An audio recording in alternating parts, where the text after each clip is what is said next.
New tonight, powerful words from local teachers as they raise their voices about the state of public schools. If we don't act quickly, we could see the major collapse, potentially, of our public school system. Already this year, many of our kids have lost days in the classroom because of staffing shortages. I know we lost 2 days in our school district. Now more teachers, though, are on the brink of leaving. KSHB 41 News reporter Dan Cohen sat down with local teachers to share their stories.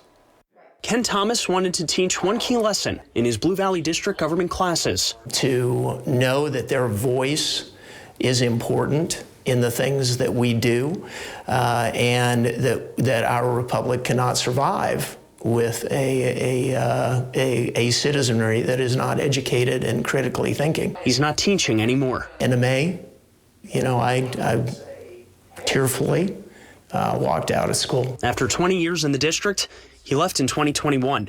He's one of many teaching departures, and those still working are starting to speak out. I refuse to continue working in an environment where people are constantly attacking teachers and public schools. I think we have a small minority of people who are really upset with public education, and those people right now are really the driving force and the driving voices. This climate has produced the Freedom to Learn Political Action Committee.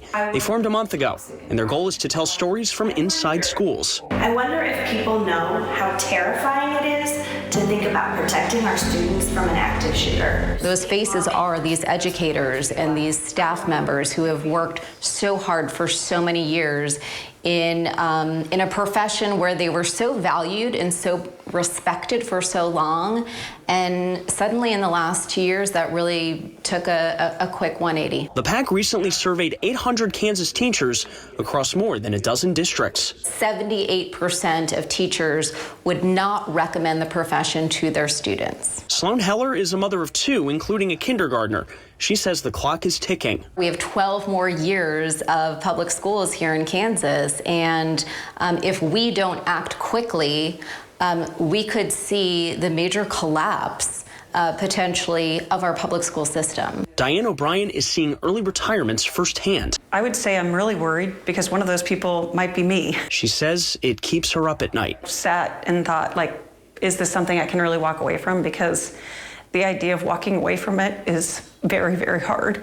And I think a lot of people are in the same position as me. In Leawood, Dan Cohen, KSHB 41 News.